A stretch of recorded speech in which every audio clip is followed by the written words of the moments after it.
everybody, I'm Zenith Warrior Princess, the cutest of buns, and welcome back to DuckTales. It's time once again for Diving Into DuckTales to continue. I'm back. Did you miss me? I mean, I know it's been a while since we did anything on my end of the spectrum, but we're back. We have a lot to talk about. We have several episodes planned, but before we get into all that, we have, once again, Kat McBarry. Your Honor, I object. I say that this Zen is a fraud. It is actually Philip in disguise to take over her channel as they always plan to. Mwahahaha. I mean, you're not wrong. Philip is kind of taking a slot in my channel. Exactly. But then again, so are you guys. So we're working together. It's the Bun Squad lives. Yes. Anyway, hello everyone. Glad to be back. It's been a while. I'm glad we're finally getting around to this multi-part podcast event. Yeah, we're getting around to some big stuff that we're going to talk about in a bit. There's a lot planned in the pipeline now that I finally have my computer back, and a lot of things have happened. But before we get into anything, how's it going, Doug? Blethering Bletherskite! Now I am a gizmo podcaster. I don't know.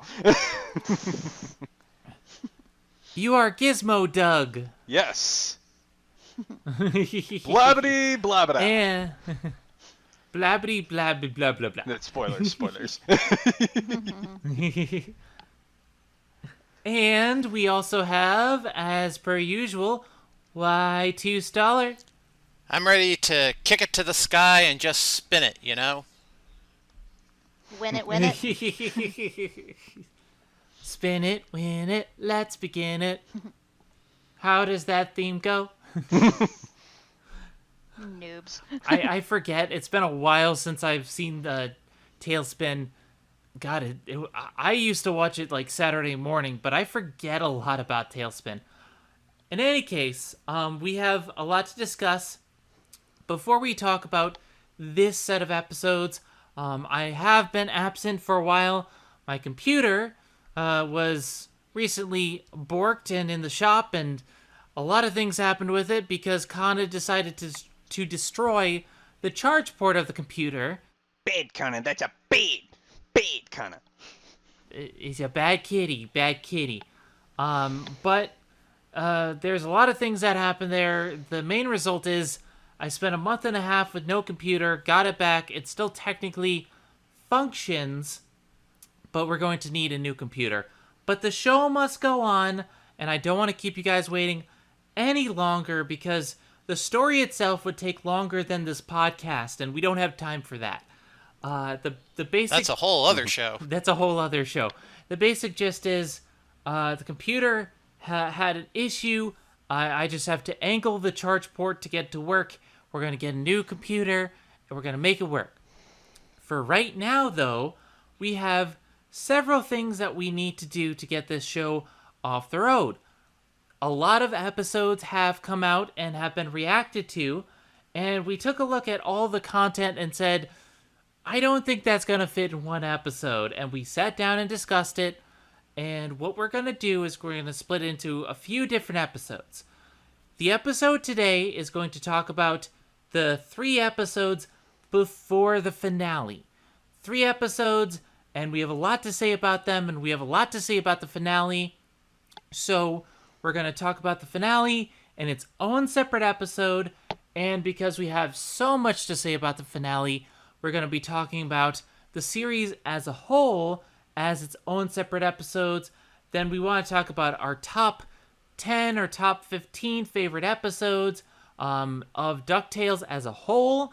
And we also wanted to talk about the shorts, the podcast. There's a lot that happened while I was gone. I blame Doug. Stop making content.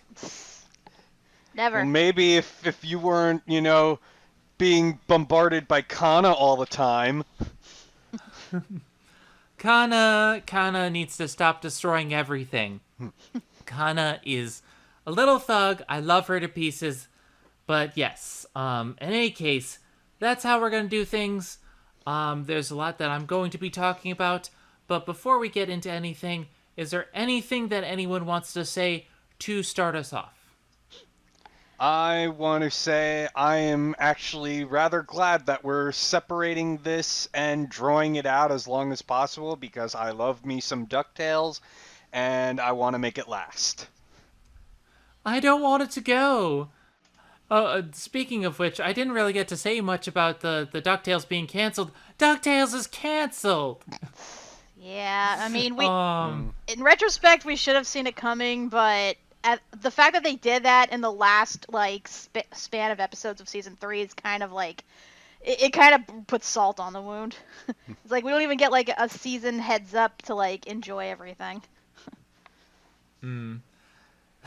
it's really sad, but also this is the perfect time to get all the DuckTales stuff up because season 3 just posted to Disney Plus.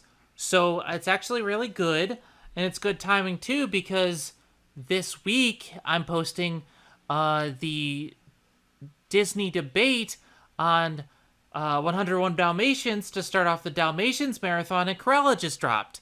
It's kind of weird the timing we have, isn't it? I know, nice timing too. But did you get office supplies for everyone? Office supplies for everyone. I got a stapler. For the record, we're not in terms of Cruella. I know we said we're gonna watch it, but I'm gonna wait till it's free on Disney Plus because I already heard good reviews about it, but I am still a little skeptical because Disney live action. But we'll wait and see. I've heard some mixed things. There's a lot to discuss in that department. But yeah, so we have DuckTales coming on Disney Plus. We have Cruella, which is good because I'm finally catching up with our archive stuff that are being put up now. In any case, we have to talk about DuckTales today. We can talk about upcoming stuff later. For now, let's dive on in, unless Eric has anything that he wants to add to all of this. I guess I'll say this, but apparently the show has decided that the original Tailspin is now considered canon with the new DuckTales series, and we'll get more into that later on. Interesting. The only other thing that I will add, because this is something that's been tossed around and has not been confirmed by any of us yet, but with all the Disney live-action adaptations recently, we do have to sit down at some point and discuss when we're going to do like maybe a live-action marathon, because some of the stuff that we've covered already, like the 101 Dalmatians, we didn't get to Cruella, we didn't get to the Cinderella one, we didn't get to live-action Lady and the Tramp. We have the stuff to discuss. So if you're wondering about that, we are too, but we'll get to that sometime in the future. For now, that's kind of up in the air. Yeah, really? Oh dear Lord. In any case, Yes. with all that out of the way, let us dive into DuckTales. Woohoo. The first woohoo. The first episode that we're going to be talking today is Beaks in the Shell. And Beaks in the Shell kind of intrigued me from the get-go when I started hearing people talk about Fenton and Gandra D being in a relationship. And I'm like, but wait, they weren't really in a relationship at the end of the last episode that we talked about. I was kind of confused because I had heard a little bit about what the episode was diving into, and while they did end on better terms in a previous episode, they weren't really in a relationship. But this episode turned out to be surprisingly really good. What do you think, Kat? I was surprised as well, 'cause the fact that we started off and they're already in like a secret relationship with each other. And I even said in our live reaction, I was wondering like when it happened exactly. Did it happen before it was revealed that Gandra was part of Fowl? Did it happen after? Like we never really get a straight answer about that. But regardless, I do like them as a couple now. I was really skeptical the first time we met Gandra D because I thought she was like, just a self-server. She was just using him. And aside from like helping him at the end, I didn't really see any other redeeming qualities. But this made me understand her a little more. And I really do dig the whole Gizmo Cloud setting that they came up with. I think it's really cool. And I kind of wish that they employed it a little more, but for what we got, I thought it was pretty. I thought it was pretty neat, especially when they go to battle with Mark Beeks. Yeah, I have to agree. Like, this episode is really delving into Gandra as a character, and they didn't really set her up well before, but here I get it. She doesn't trust people because everyone thinks her inventions are crackpot or too dangerous, and she just wants someone who sees her inventions for what they are, and while Fowl is evil, she's just using them so that she can actually have funding for her inventions. And I also like the idea that between her and Fenton, they're very good minds, but they don't have a lot of common sense to where, they other people can see the defects in their plans. Like, they're getting all these glitches because of something very simple that they didn't think about. And I like that. I mean, that happens. You spend so much time on a project and you get so immersed in it, you don't notice the little things until somebody new comes in with fresh eyes and points it out to you. So that makes sense. Yeah, like, I think that the relationship and the nature of their problems are very succinct, very easily grasped, and it puts Gandra and Fenton in new lights. They're very similar characters, very similar people. I like that. What do you think, Doug? Yeah, what you call it? I remember having watched the old DuckTales and the relationship between Fenton and Gandra there. I mean, granted, there was not much to Gandra D in that, so I thought it would have been very ballsy, uh, you know, for them, with this new reboot character, to not have them be in a relationship. And then it turns out, oh, they're actually in a secret relationship. So it's like, kudos to you guys. I really dig it. I definitely agree. I think they did a great job with this cast of characters. I think they did a great job setting up what makes them tick. And then the problem of the episode is that someone, namely Mark Beeks, decides to take their idea and tries to steal it again because he can't think of anything original. And I really like this because Beeks basically has been known to only steal ideas, and they really pointed out no one shows up to his Waddle meetings. His only new thing is that he made his Waddle phone 5% less likely to burst into flames, which is like, why is it bursting into flames? Come on. I'm What not is it, a surprised. Samsung Galaxy? I mean, I'm not surprised. We've seen basically the pattern with Mark Beeks is that he steals ideas, but he doesn't read into, what they're all about, how they function, and what can like cause them to glitch. It's what happened when he stole a bulb tech to make the self-driving car, and he didn't take into account the whole thing with little bulb, like, basically turning evil.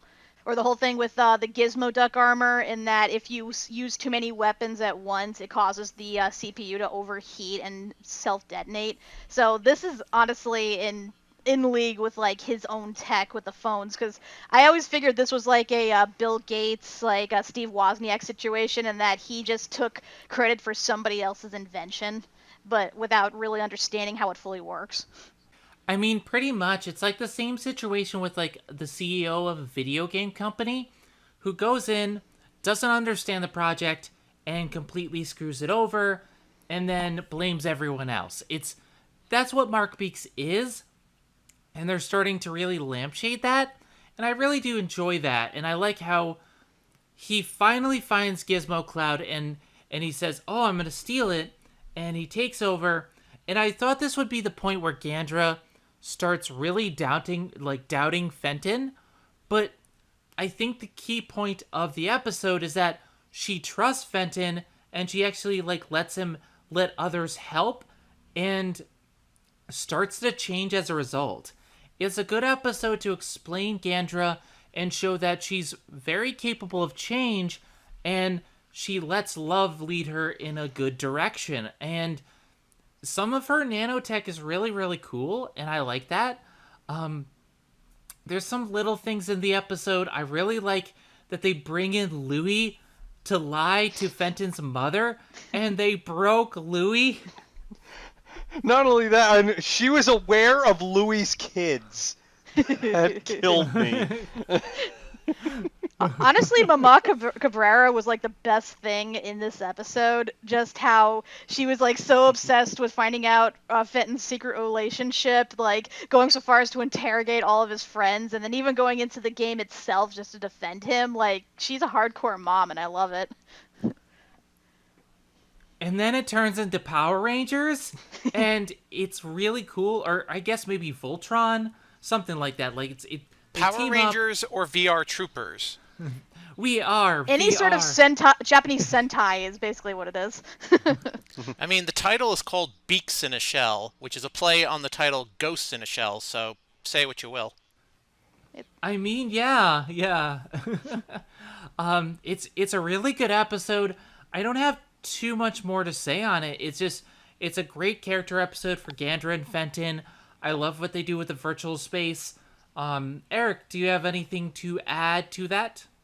It's funny because I'm in the same boat with Kat in that how all of a sudden like Gandra and Fenton are in a relationship. It just kind of felt almost like out of nowhere. And I understand why the show did what it did because it was trying to wrap everything up. But I just wish we had like an episode prior or something like that to, at least there would be some kind of setup so that way this doesn't feel like it's completely out of the blue. And the thing is that as I was watching it was that I was hoping that there was going to be like some sort of betrayal, like maybe Gandra is only doing this to like, for Fowl to come in and just swipe the Gizmo Cloud from underneath them.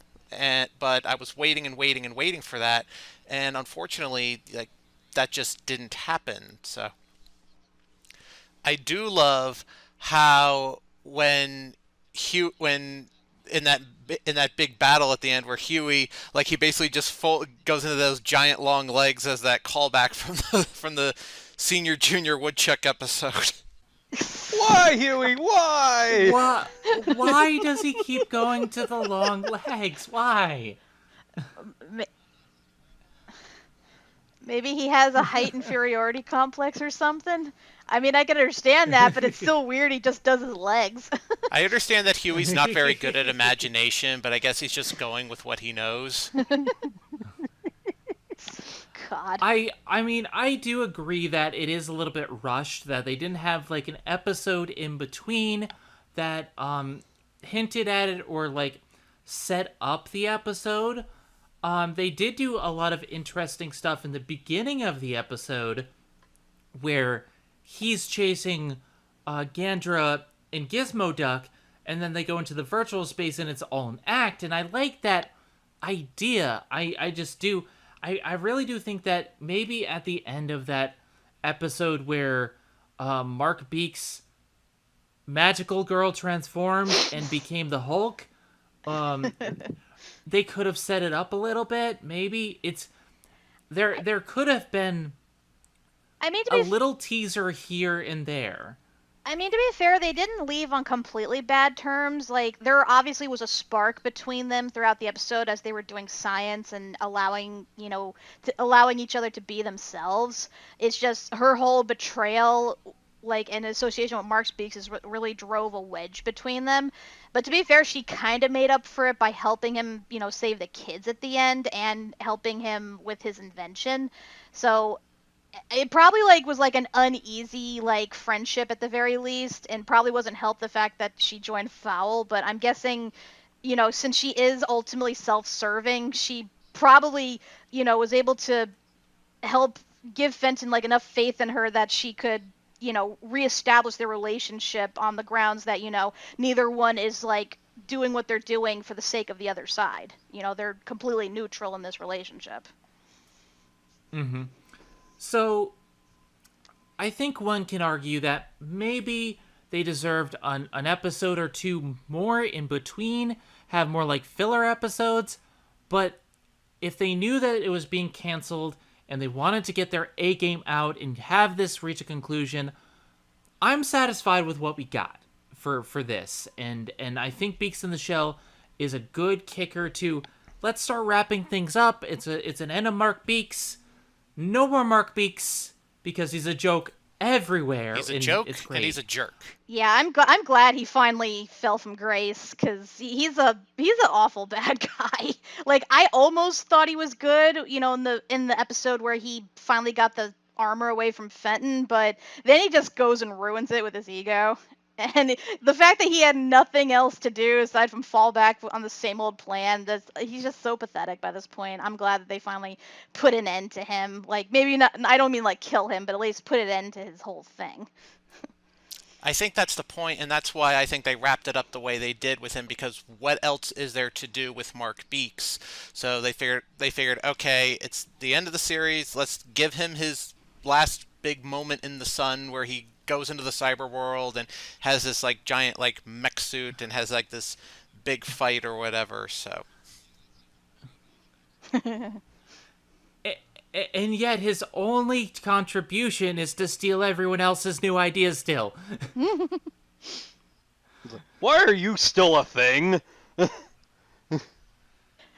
I did want to point out 3 little tidbits I thought was rather amusing. One is Mark Beaks' whole final form when he fights them at the end, where he's just a head and hands. Apparently that was a tribute to Star Fox, the villain Andros. Oh yeah, Andros. Yes. Andros, yeah. I was thinking that when I was rewatching it. I'm like, wait, is that Andros from Star Fox? Because that was the kind of vibe I was getting. I've only ever played Star Fox Adventures, but yep, he's pretty much a head and 2 hands. Yep. Yeah, I was thinking that too, because I've only played the one Star Fox game, but I'm like, he looks so familiar. Why can't I put my finger on it? But yeah, just wanted to point that out. Another one is there's a deleted scene in regards to Gandra's backstory, where she shows her little self entering the science fair and getting beat by a female pig. Apparently that female pig's name was Tammy Jenkins, older sister of Timmy Jenkins. Oh Timmy no, you got Timmy Jenkins. Jenkins. Dinkelberg. And the last thing I wanted to point out, this is probably the most bizarre little tidbit, and it raises a lot of questions.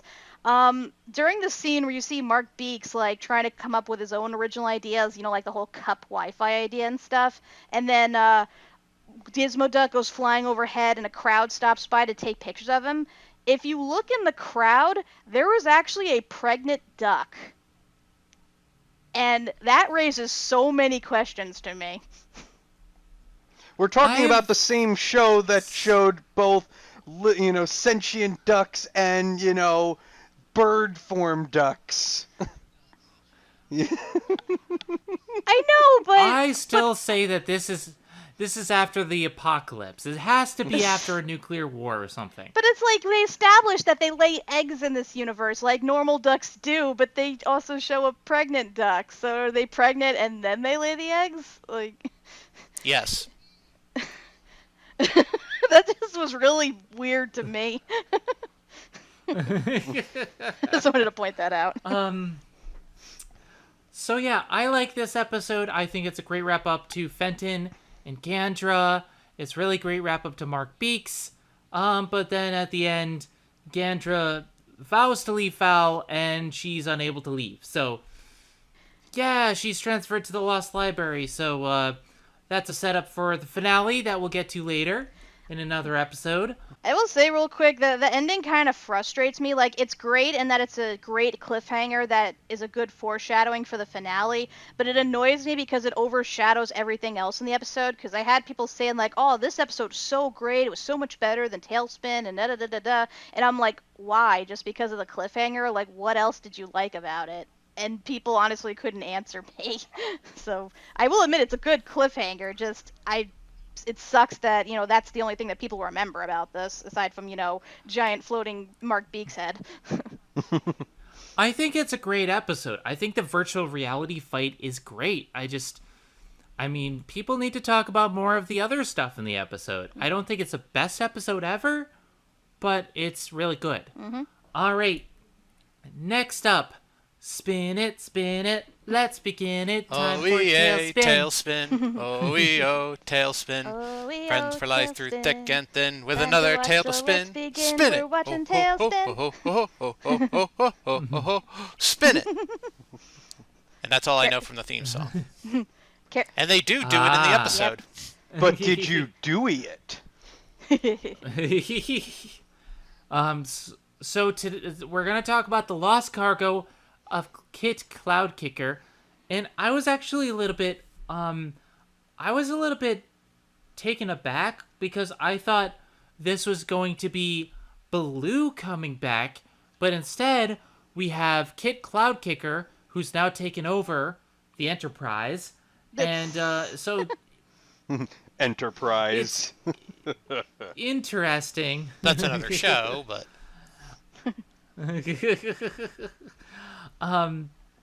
So yeah, this episode is about how Kit Cloudkicker, not a very good pilot, has taken over, and he loses a cargo while basically trying to get something away from Fowl. And years later, we have to re-find the lost cargo of Kit Cloudkicker, and that's our title. Yay! Good. This is something that should have stayed lost, though, because this episode's weird in some areas. Weird is an understatement. Combining of multiple things. That just seems to be the thing with this episode. In more ways than one. Why don't you tell us what this lost cargo does? Because So yeah, the cargo, which actually was ordered by Fowl and that Kit lost while trying to flee the Sky Pirates, it is actually the Stone of What Was. And we've actually heard of this missing mystery before. It was actually, I think, one of the first things Huey mentions when he finds Abigail Finch's journal. We had no idea what it does exactly. The only thing we know is that it's seemed to be shaped like a lion. Turns out it's shaped like a bumble lion from a certain show that we'll get to in a moment. And the thing that this stone does is that it takes two things and combines them into one. And the way that it does it with certain creatures and people and stuff, it is truly horrifying. This is probably, I think, one of the probably most I don't want to say deadly, but probably darkest in terms of use of missing mysteries we've seen so far, because others were simple enough where one thing revealed the truth, another thing revealed a person's inner strength, and so on and so forth. But this one actually takes two living things and combines them, and I don't think they can actually undo it either. So that's, I think, what makes it all the more horrifying. It's something that I would wish on anybody, and a lot like the papyrus, this should have stayed buried because, yeesh. This episode basically deals with Don Carnage chasing everybody while they all fight over the Stone of What Was, and in the meantime, most of his crew gets turned into abominations. This is a horror episode. It's like Like, it's like Wait, Yeesh. did it's you like say lev- Don Carnage? I thought you meant. Don't you mean Dan Carnage? But yeah, what happens to like half his crew? That's like some Lovecraftian shit right there. That is like Mhm. the stuff of nightmares. Especially That that is one some thing that was body all horror. hands. Yeah, the thing with all hands. That was the most creepiest to me. and I mean, we don't see the rest of his crew for the rest of the series, and it's just like, are they just abominations for the rest of their lives? Like, I think Yeesh, they that's- are because we know that the stone combines things, but I don't think they say that it separates them either. So yeah, I'm pretty certain all those creatures are stuck as they are forever, which means half his crew is probably dead now from not being able to live, being what horrific like combinations that they turned out to be. yeah, just ugh. And as they take down Don Carnage and try to get the stone, we have Kit trying to help them out and trying to teach Dewey how to kick some clouds, and everyone gets a lesson in maybe you should stick to what you're good at. This is a pretty good episode. What did you think, Doug? Oh yeah, this one was a lot of fun, and minus all the body horror and everything. Uh, this one was very ambitious. Trying to, again, the word of the day being combine. The Ducktales with both Tailspin and the Wuzzles. I thought it was very interesting that they actually, instead of trying to incorporate the past Tailspin, they actually age everybody up, and it's the future. So I thought that was really clever, and it definitely leads more towards this whole Disney Afternooniverse that they've been creating. And then yeah, of course they also incorporate the Wuzzles into that, which was like the funny thing is I didn't think anything of the Wuzzles until like I started listening to Duck Talks, and then they started they were talking about their love for the Wuzzles way back when. And then I'm thinking, rewatching when Huey is going through all the missing mysteries, and I think one of the very first ones is the Stone of What Was. I'm like, suddenly it starts to click. I'm like, what if that's the Wuzzles? Yeah, So honestly, yeah, There's yeah, honestly, like I knew of the Wuzzles, but I never actually watched the show because, believe it or not, I actually was too old for that show by that point, so I kind of ignored it. And I honestly did not think of it at all during when we were live reacting to it. Not until we posted the episode, and suddenly I had like 5 people in the comments being like, "Oh my God, why didn't you talk about the Wuzzles? I love the Wuzzles. They were so great. Didn't you recognize Butterbear or Bumblelion or Rhinoki, yada yada?" And I'm like, oh shit. Here I thought I'd be master of my domain with Tailspin, and then there's this whole other freaking show comes in and throws me off. See, for me, I had never even heard of the Wuzzles growing up. Like, I mean, they've thrown in some obscure references. I got lucky with Rowdy learning what Fluppy Dogs was, and I grew up with Bonkers, so I got those obscure references. But the Wuzzles, I had no idea. I was gonna say Rowdy's probably disappointed in all of us right now. I'm sorry, Rowdy, but I'm not that obscure. I'm not even the obscure, if you get that reference. that's too obscure. With that being said, I like this episode. I do think it's ambitious, tying these 3 shows together. I mean, you got Don Carnage, you have Tailspin, you have the Wuzzles, you have DuckTales, you have a lot of these things to put together, but they did a good job. I do think there are parts that were a little bit too horrific for my taste, like the hand creatures. No thanks. No, I did not want that. Do not want. And I have expected the creator of the Stone of What Was to be Carl, because that kills people. Carl! Carl. Honestly, I yeah, had a like craving that only hands could satisfy. no hands. My stomach was making the rumblies. But only hands can satisfy. Oh God, the hands. Yeah, I also will... like. Go ahead. Sorry. Go ahead. I also like, Dewey's arc through this, and also the fact that they gave, Della a big part in this episode too. But yeah, I really like how, Kit is like. I love his thing is like, why don't you Dewey it, which I assume is your name and your catchphrase. I like, that he finally kind of drops the let's Dewey it for a bit and gets serious. I also, something that was pointed out to me, I didn't notice at first. If you look in the and if you look in the cockpit of the what is it, the Sea Duck? Sea Duck. Yeah, the Sea Duck. Yeah, so if you look in the cockpit of the Sea Duck and you look at the bathroom, it's they wrote on the door the woods, which is wow.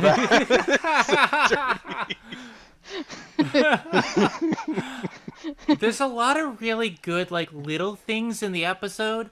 One thing I do want to comment on though, before I take it over to Eric, is that I was actually not expecting them to have it a future version of Kit.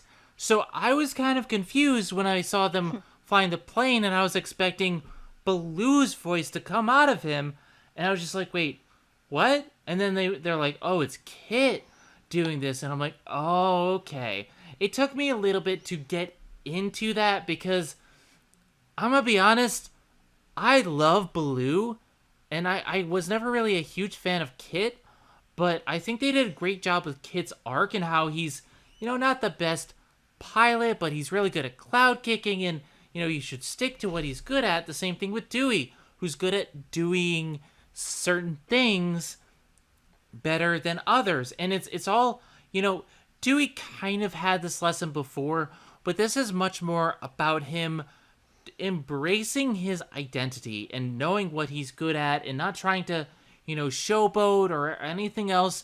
Just be what he's good at. And so, yeah, I really liked the episode at the end of the day. I just was a little bit confused. I liked the Molly Cunningham appearance and how she bought Higher for Hire. It had a really great tie-in at the end. Eric, thoughts? Okay, so in the beginning of the episode, when they arrive in Cape Suzette and we see the commercial for Hire, we learn that it is in fact Kit Cloud Kicker as an adult, and I do like how they played the Tailspin theme song in the background. But this is Kit Cloud Kicker as an adult, so in a way, the show has basically decided that the original Tailspin series is a prequel because it's like, oh, if you want to see if you want to see Kit Cloud Kicker as an adult, if you want to see Kit Cloud Kicker as a kid, there's this whole series that just happens to be available on Disney Plus, by the way, that shows his adventures as a kid. So technically, it is now considered a prequel to the new DuckTales series. And what I like about what the creators are doing with this whole Disney Afternoon universe is that they're taking like old elements and kind of reincorporating them. Like, for example, like with the Darkwing Duck, they acknowledge the old show, but they kind of see it as like a show within a show. Mm-hmm. So when we and they're even working on a new Darkwing Duck spinoff for Disney Plus. But beside that, I like how they're just taking like all these old elements. So you have the Tailspin series, that's a prequel, and you have the Darkwing Duck, which is the show within the show. Like they're incorporating all these old elements into this new universe that they're building while still honoring the past. It's really interesting, especially because they have Della being in the same flight school as Kit. And he was, what did they call him, Sky Dancer back then? Sky Prancer? Sky Prancer. Like, there's some really great world building in DuckTales, and they honor the old series and realize, when they're making this DuckTales, they wanted to keep some of the same ideas of the original but make it better. And I feel like a large portion of what this series is trying to do is take what worked about the previous series, and if you liked Tailspin, hey, that's canon now. If you liked Gummy Bears, it's, this happened in medieval times. If you like this, this is where it fits in. And a lot of it works really well. I just wasn't expecting it. But what they did was really interesting.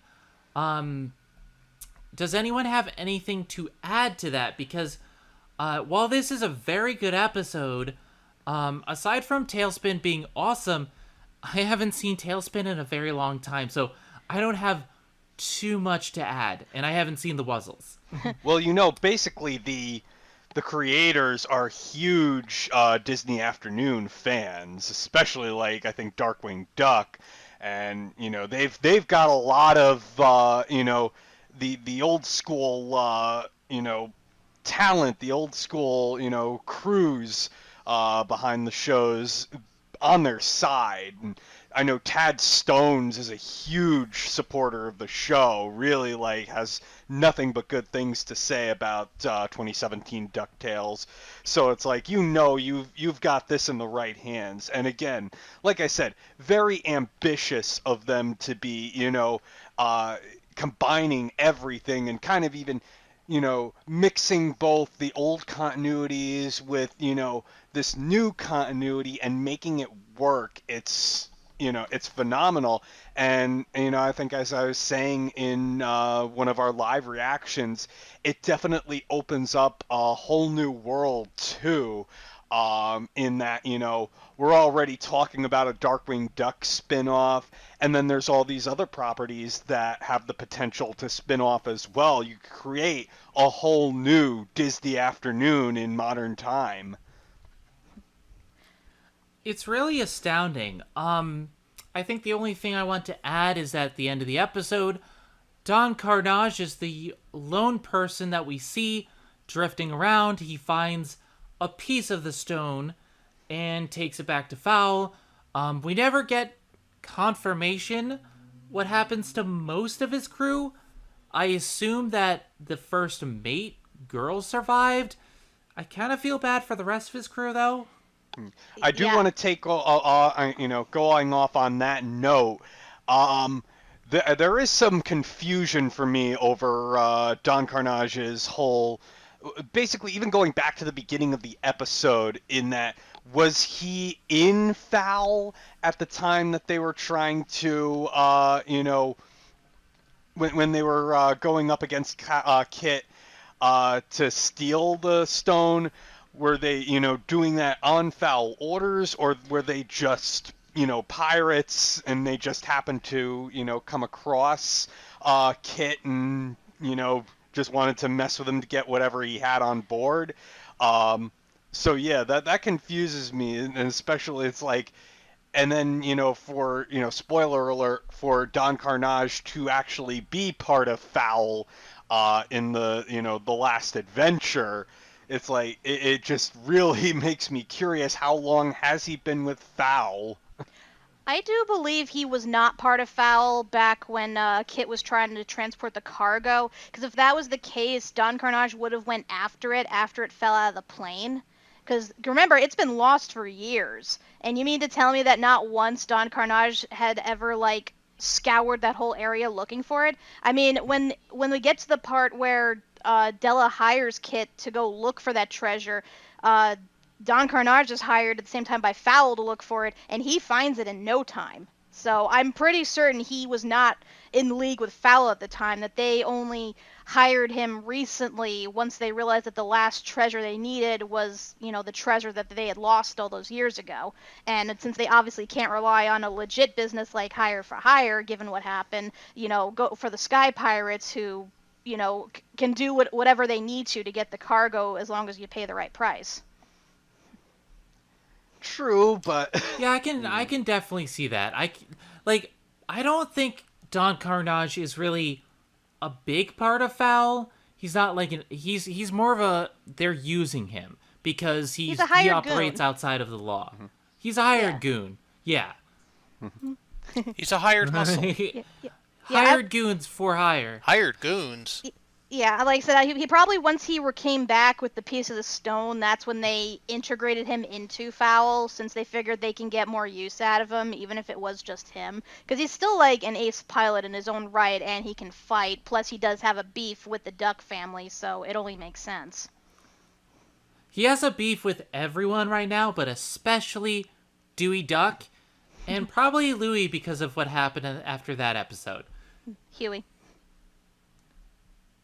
No. Louie's the one who screwed them all out of their fortune. Oh, true. He wasn't involved in that, though. No, I mean, he means in Glomtails when he screwed them all out of their fortunes and, like... Yeah. Yeah, but I think he'd be more mad at Glomgold himself, because Glomgold was already set up to screw him. True. Yeah. This is all Glomgold's fault. That's all I'm hearing. Glomgold. And it always will be! I will say, in regards to my feelings about the episode, since, again, I also grew up with the series, I love how this episode both met and subverted my expectations for this, because I actually was, expecting and hoping they would show Kit as a grown-up, because I'm like, we've already seen all of Tailspin, we've seen their adventures and so forth, so, I want to know what became of Kit, because, he was basically adopted by Baloo, and, sort of foster-mothered by Rebecca, and, I wanted to know what became of him, if he actually took over for Baloo, if he took over the company and stuff, became an ace pilot, and I was mostly right. He did take over the company. The problem was he didn't become as great a pilot as Baloo was, and I think that's what caused him to sort of go the route Baloo went, because this whole episode is pretty much almost, aside from the whole subplot with the pirates and the missing mystery, this whole thing was point for point a replica of the pilot of Tailspin, because when it opens, Baloo is struggling to maintain hire for hire because he's so lazy and he's not, he keeps screwing up on the deliveries, and then that's when Rebecca comes in and buys it from him and revitalizes everything. That's pretty much what happens in this, with Kit losing hire for hire and was it Molly coming in and buying it from him. So like I said, it's a nice little tribute.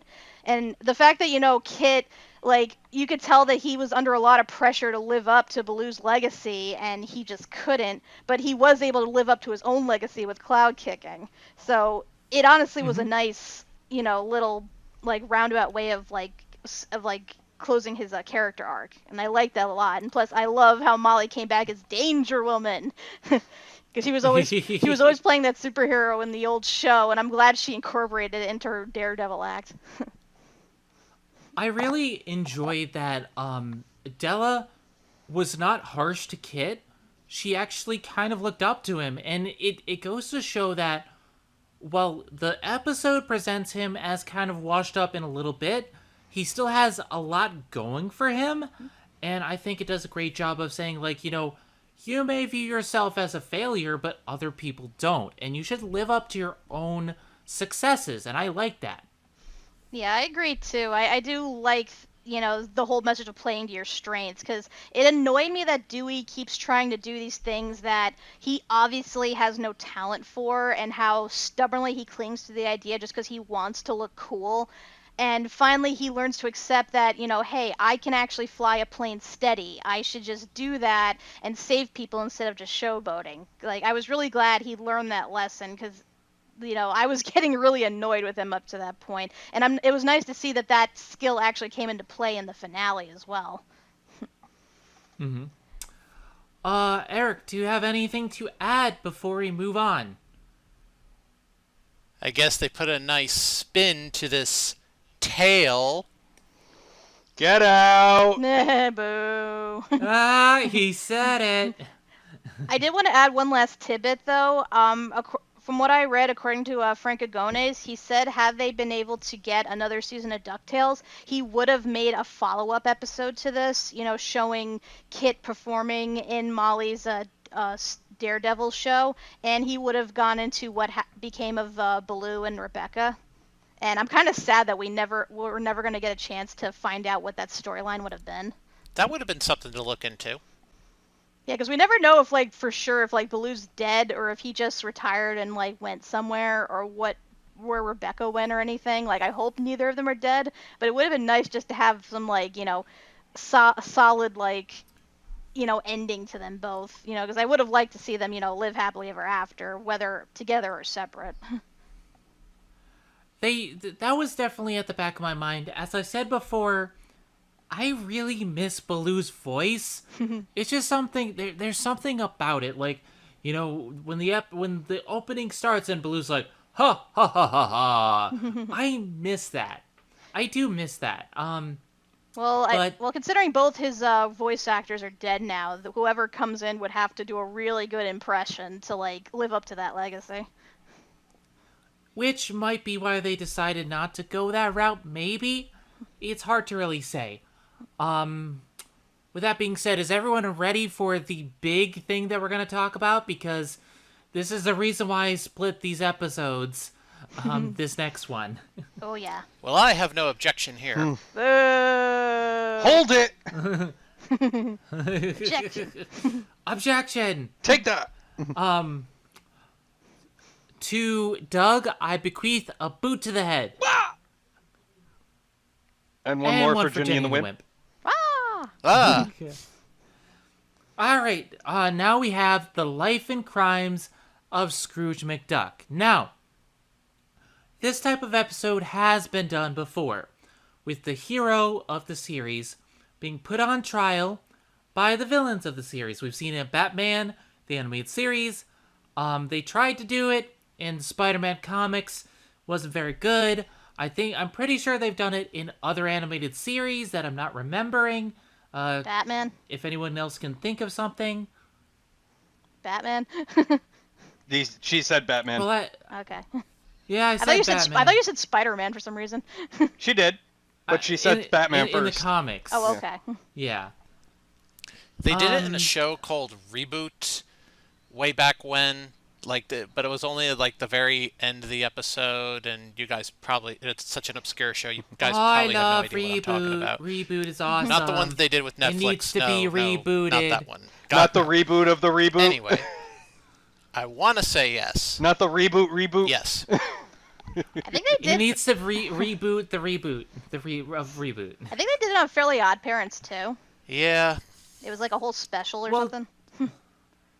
They might have, but I can't remember. I just know that this is a trope. This is a trope at this point. Oh, However, while we're on the subject of reboot, well, I was thinking of the Animaniacs song that they do in the Animaniacs reboot, and they even reference DuckTales getting rebooted. Oh yeah, I do remember that now. Yep. What I'm saying, though, is that while this is not a new concept, the spin that they took on this is new. First of all, they're not in an ordinary court. It's not the villains really putting on. This is a summons of interdimensional, proportions. This is basically, they go to Anubis, and they get a summons to have actual court over Scrooge McDuck. So this is legit, legal, and binding, and it's interesting to me because, they must deal with other, interdimensional crimes, but I'm curious what other things that Anubis deals with, and the judge and everything. This is a different idea. What do you think, Kat? Well, this is supposed to be a karmic justice court. So, sort of like a court of morality, in that, a person who is on trial has dealt major major injustices against certain parties to the point where it like affected their lives and the lives of those around them. I think that's what this whole I think that's what this whole court is about. You know, a whole karmic court. Actually, I just thought of another show that this kind of reminds me in terms of trials. The finale of Seinfeld, because in the finale they're put on trial basically for being horrible people. And this is kind of the same with what happens to Scrooge and just how much of a horrible person he was to his three greatest nemesis. So yeah, this whole court, like, it looks at his deeds and like how, you know, atrocious they were as to whether or not they really did ruin the lives of the people he affected. The person that I did not expect in a big way is that Doofus. Doofus Drake is the prosecution. It's appropriate, but ew. And he comes in a Jason mask and a straitjacket because he wanted to. He comes in dressed like Hannibal Lecter. Yeah. Okay. He wants to eat their livers with a side of fava beans and a nice Chianti. But yeah, so the prosecution is Doofus, and we have Glomgold, because, of course, Ma Beagle and Magica Dispel presenting their case against Scrooge McDuck on how he is the real villain. Now, on paper, that sounds a little bit weird because these people are all clearly evil. Like, especially Doofus. But the way they present it is really interesting and cool, and they make it out in many ways to great effect against Scrooge being the one creating them to be put forth against him. It's a very interesting argument, like presented in Batman.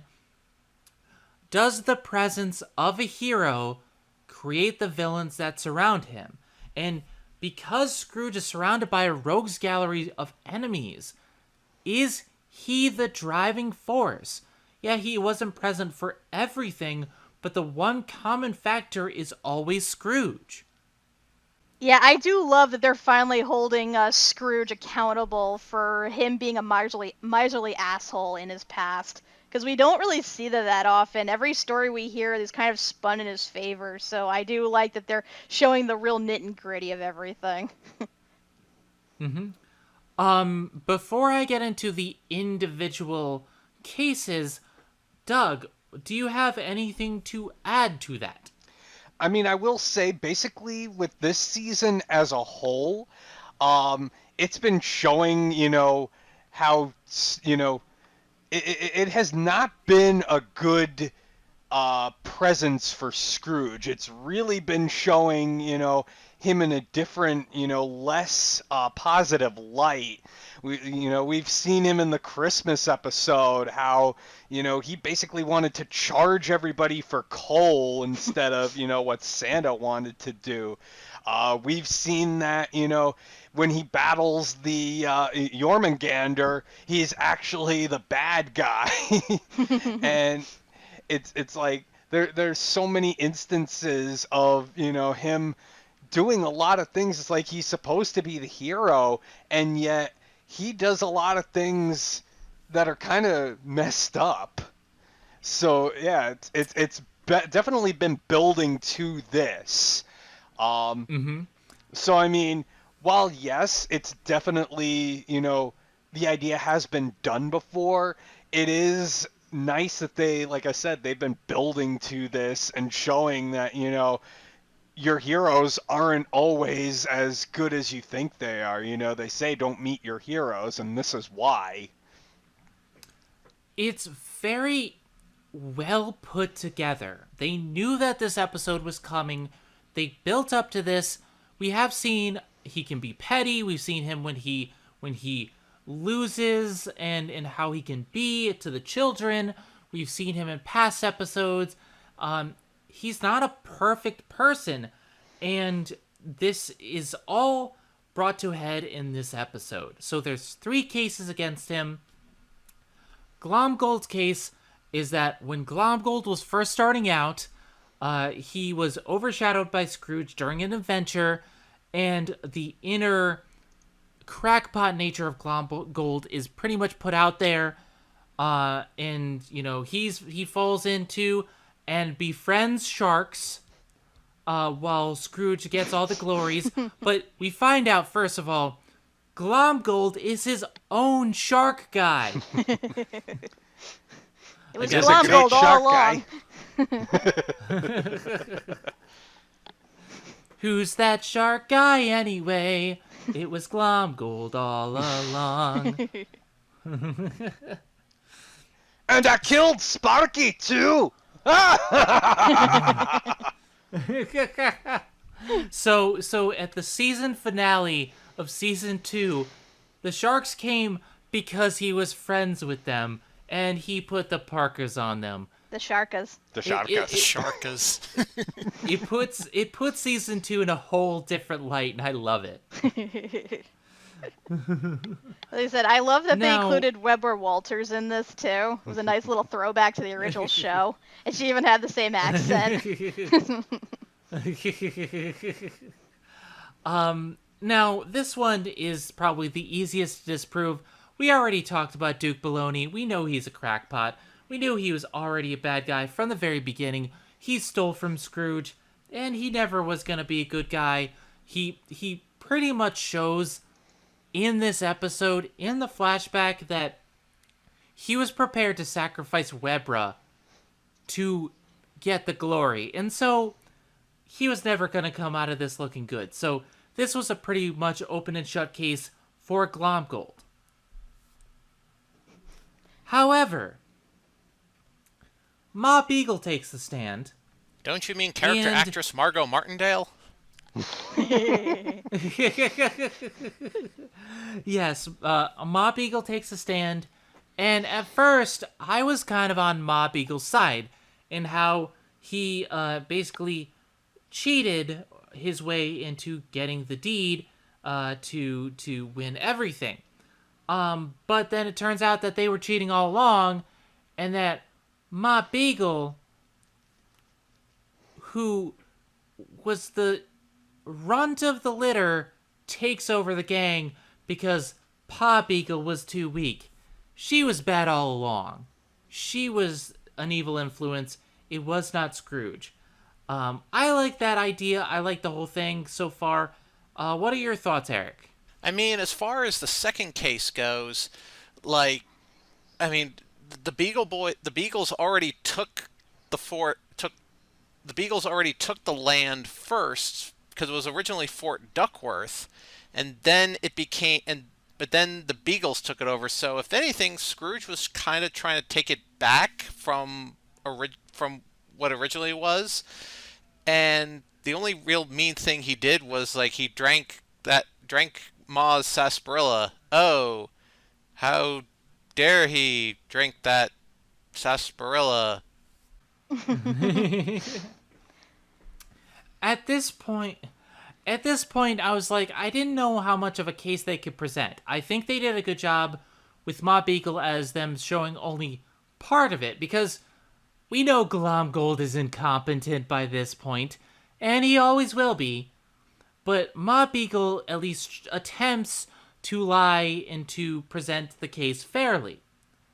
So I think at this point, I'm like, okay, we have people trying to state their case. But then we have Magica Dispel. Magica Dispel, the queen of all Scrooge's bad guys, who is clearly evil, and we have seen many instances of just how evil. How is this gonna go? I'm not gonna lie here. After this episode, I sympathize with Magica Dispel. And Same. this backstory I was not expecting. Now, some people who have seen the past shows or know from the comics, like, I knew that the Raven was her familiar. But the fact that she was in charge of this town, her and her brother Poe, who is he voiced by again? Because Martin Freeman. that name is Martin Freeman. Martin Freeman. AKA Bilbo, AKA Um, John Watson, AKA Everett Ross. So So we have familiar voice actor who's great, really great. Um, her and her brother were lording over a town, and they were turning people into pigs left and right, and just basically using their magic to ask for tribute. But more and more over time, they couldn't pay. But it was her brother who was the voice of reason. The brother was saying, well, they can't pay tribute if you turn all of them into animals.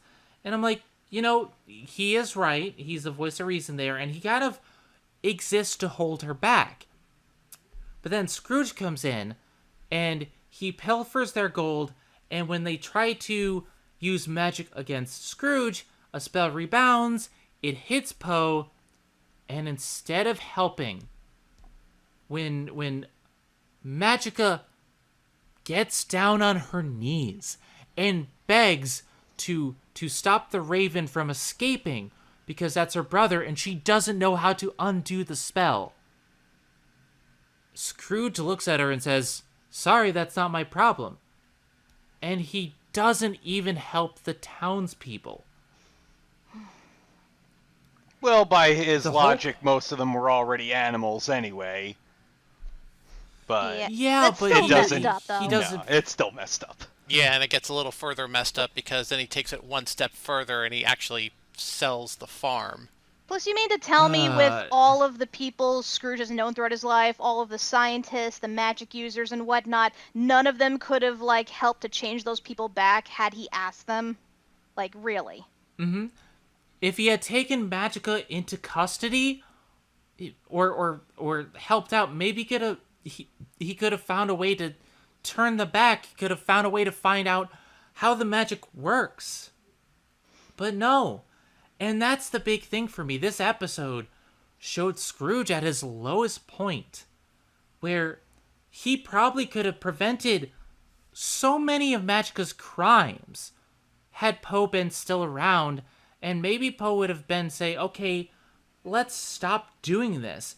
Maybe Magica would have reneged on the agreement. We don't know, but there's a possibility things could have turned out better.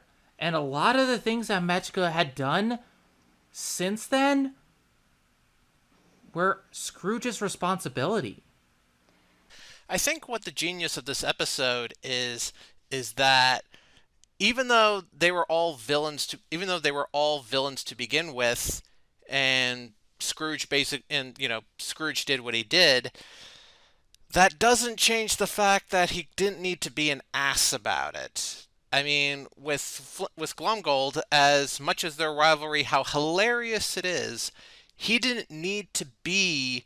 He could the rivalry could have easily just been friendly. It didn't need to. He didn't need to be so cutthroat about it. Same thing with Ma Beagle, where he didn't need to force the Beagles off the land per se. He could have just left them there. Yeah, that honestly is the big issue in all of three of these, is that he made a situation that would have already, been bad in their favor worse just by being an antagonistic asshole. And that's the thing. That's what we see in all three of these stories. And what Scrooge breaks down and says, maybe, at the end of the day, all these adventures, you have all these enemies, and well, some of them may be coincidence. At the end of the day, when you have all these people who hate you, you start to think, maybe I am the problem. And he apologizes. And then Louis argues that his enemies shaped him as much as he shaped them. And I think that's a good argument too, is that without evil, there would be nobody to teach him how to be a better person. And Scrooge is becoming a better person. We see it all the time. He has to be taught, he has to grow and learn, just the same way as, he has shaped them. And I like that. But I think the interesting thing to me about this episode is how much throughout the years that if Scrooge wasn't there, would this situation have been better?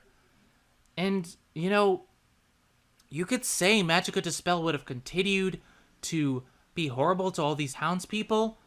And yeah, they were all turned into animals, but her brother was the brains of the operation. He could have turned them back. We don't see any of them dying. Yeah, they're poor and they don't have enough crops, but it doesn't seem as dire a situation as them being sold as a farm. So, would it have been better if Scrooge had not arrived?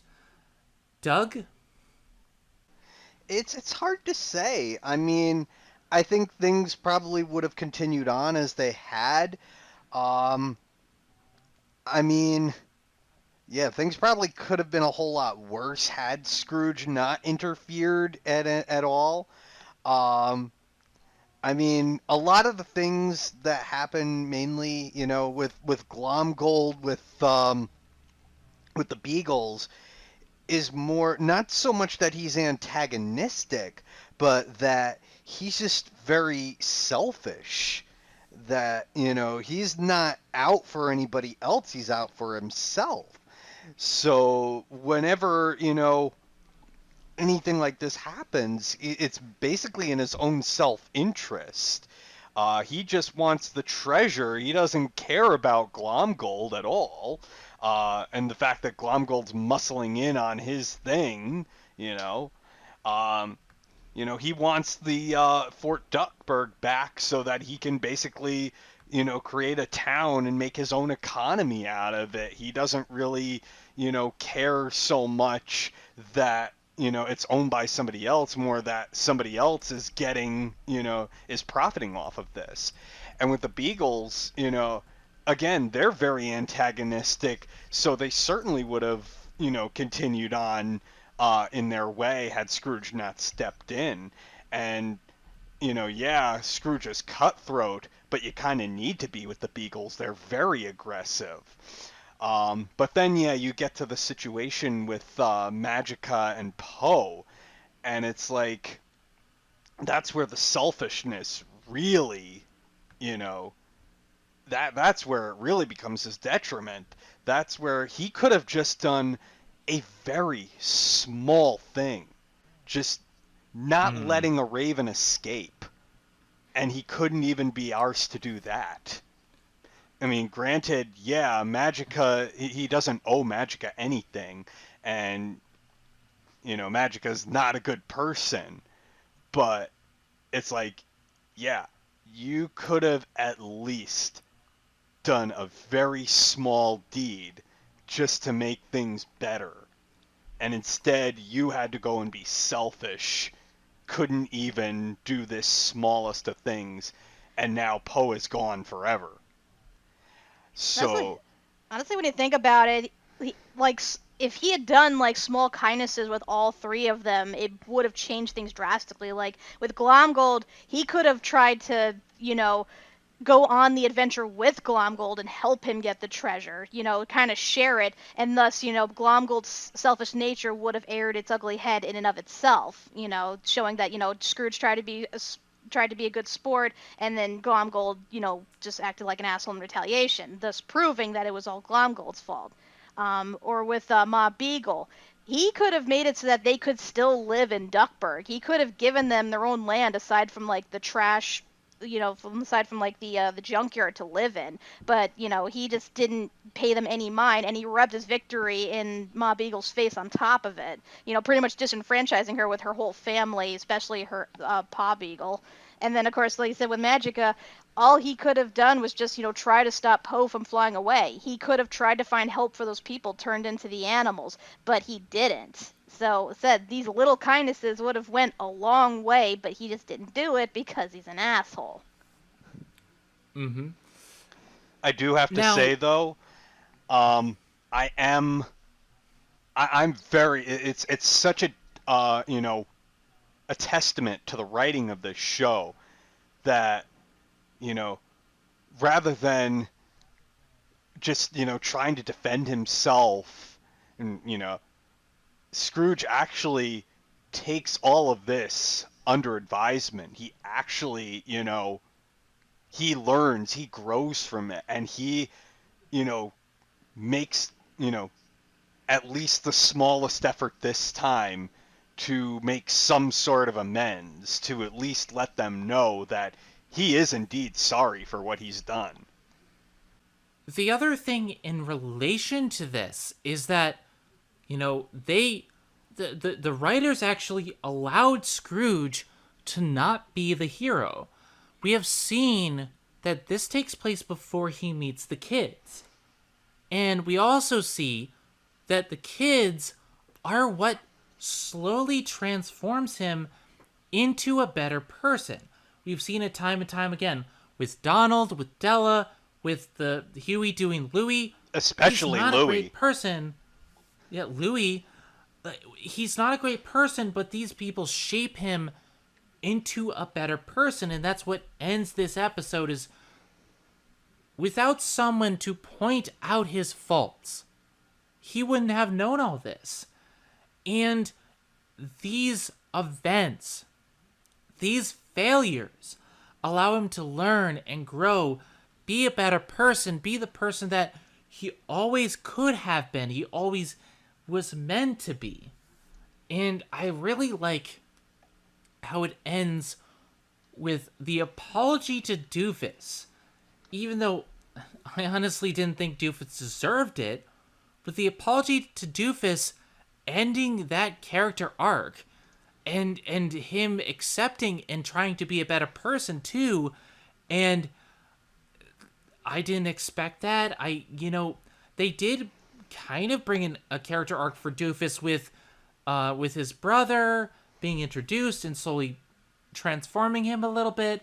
He's still this weird ass oddball, but he's no longer out for blood. And honestly, I think that overall, this ends a lot of these characters' arcs in a really good way. I thought it was very satisfying, especially, again, Louis actually learning from this experience and, him choosing to put his foot down before this gets out of hand, before he becomes like Uncle Scrooge.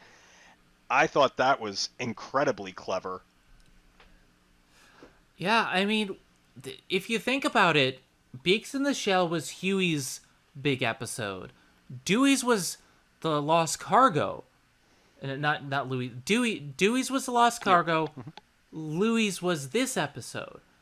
Every single episode building up to this finale is all about the strengths of these three characters and how they can grow and evolve and change. And yeah, they're not going to grow and change overnight, but we do see all this gradual change in how Louis... Can you believe this is the same Louis who wanted to, take everyone down earlier in the season? This is... It's such a big character growth. I love this ending to Lou's arc. Kat, what do you think? Yeah, it was very well done, because I know we already kind of fulfilled Louis' arc in the previous season, but I do like how, even he was disturbed by the amount of, bad shit that Scrooge had done, and he wanted to nip it in the bud while he still could, and made up with Doofus even if the guy didn't, deserve any sort of apology. So I am glad for that, and again, it reminds everyone that Scrooge, deep down, still is a miserly asshole, but he also learns from his mistakes. And it is nice to, it's nice to, show kids, there's always a side to every story, that nothing is black and white. Even two people that are mortal enemies, with one being on side of good and one being side of evil, not everything is as it seems. And there's always, good people can do bad stuff, bad people can do good stuff. So there's always, an angle to everything. And, excuse me. Sorry. They made me cry for Magica Dispel. I was not expecting that. Yeah, I really part of me wonders if, had they done a fourth season, would they have dedicated an episode to try to find Poe? I mean, part of me thinks not, because because I don't know if like Poe is immortal or not. If he, as a Raven, he would have been immortal, if he'd still be alive today for them to find him. Like if that was the case, I would like to see either in a comic or short or something, them trying to help Magica find him. Because I feel like that's the least that Scrooge could do in terms of like, all the bad blood that's happened between them. I know he, again, doesn't owe her anything, considering how she's nearly killed his family several times over, but I feel like doing her this one kindness might actually help her redeem herself a little bit. Also, I have to wonder of... how Poe managed to... I didn't think, he could get that much ground, so how come she's, like, going all around the world to look for him? I don't know, maybe flew through a dimension or really time hard portal. Wibbly wobbly, timey wimey. It's really hard to tell where he went, what happened to him. I think if they were to go back in time and try to find him, and maybe use that to explain a lot of it, possibly. It just there's a lot of interesting things there, and I would like to see a little bit more with that. But it's this episode, man. This episode, God, it's good. Legit, this is one of my favorite episodes of the season. I will say, though, the ending was rather rushed, though. I felt like if they wanted to, they could have drawn this out into 2 episodes, with Scrooge trying to get back his fortune from them. Because, the resolution, I get the resolution. I get how Louis was able to counter-argue, the verdict and stuff, but it just, again, it just felt, really rushed. I mean, I don't entirely agree.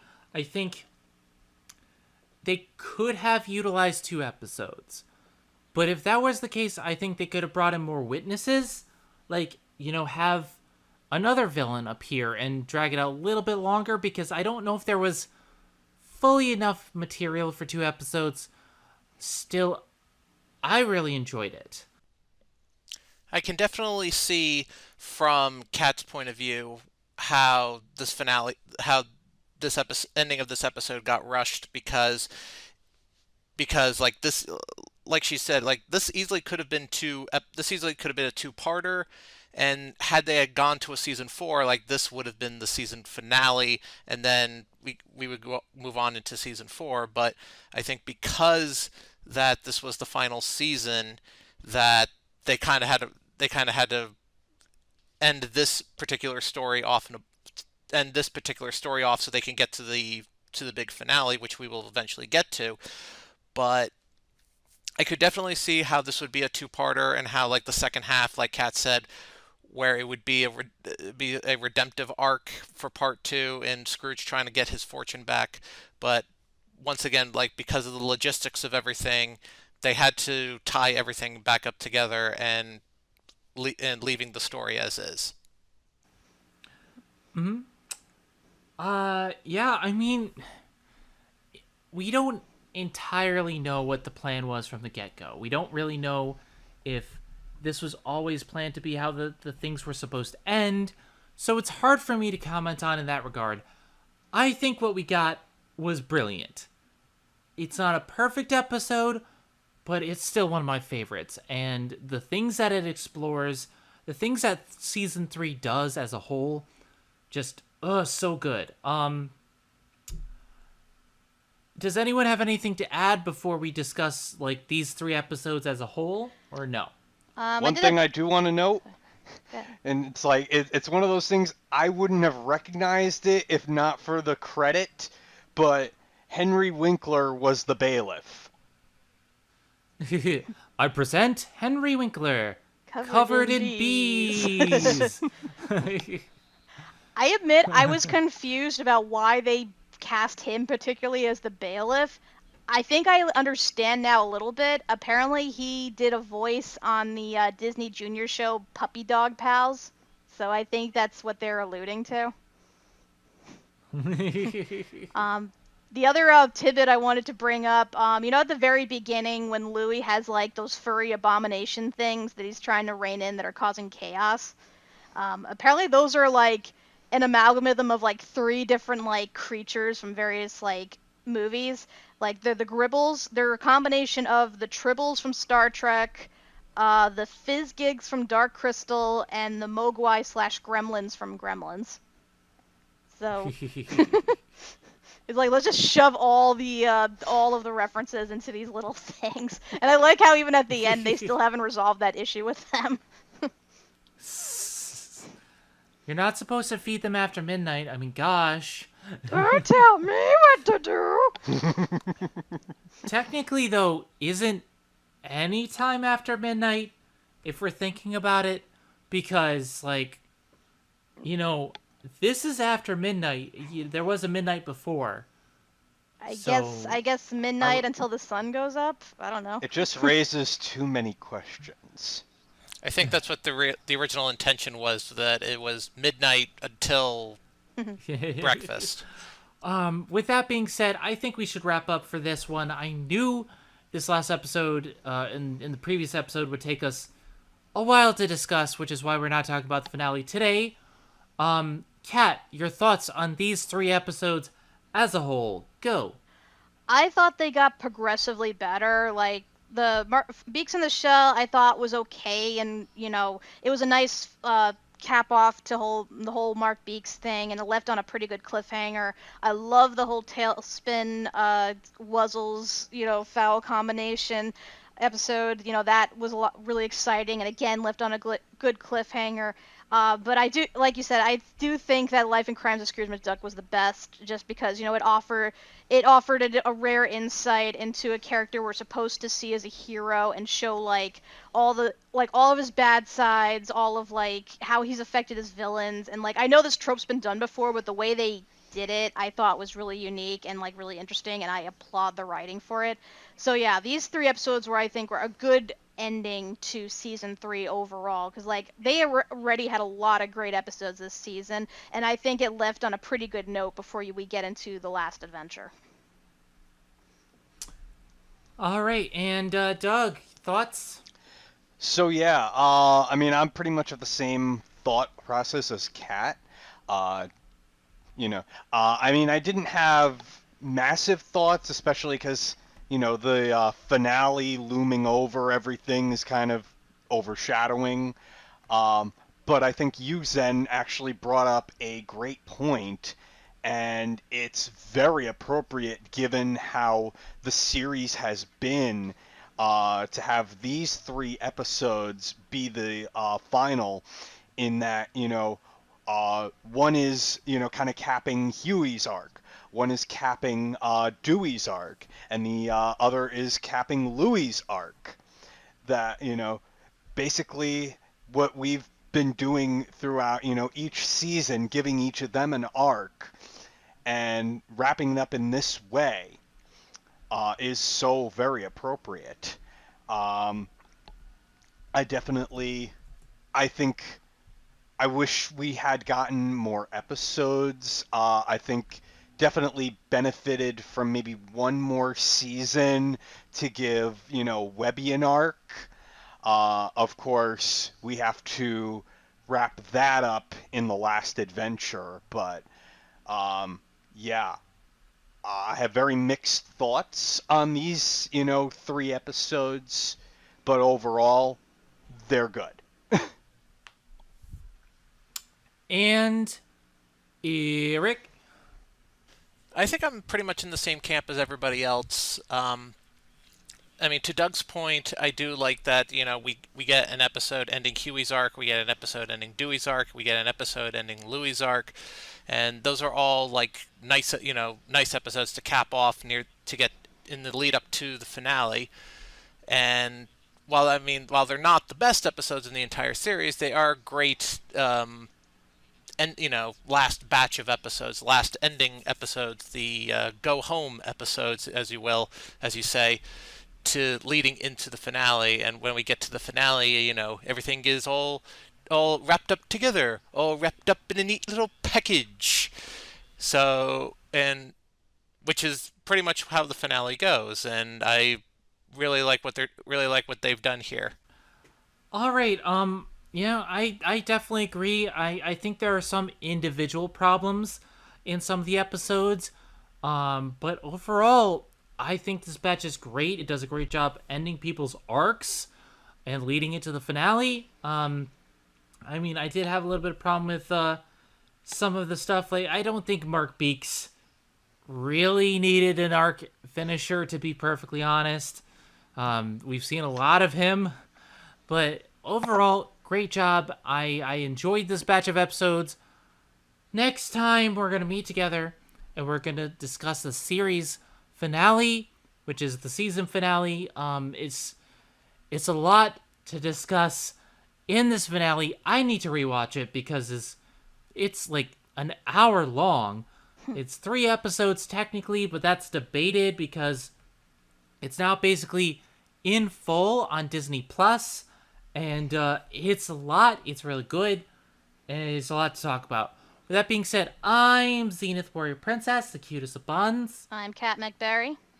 I'm Doug McBerry. I'm Eric Stoller.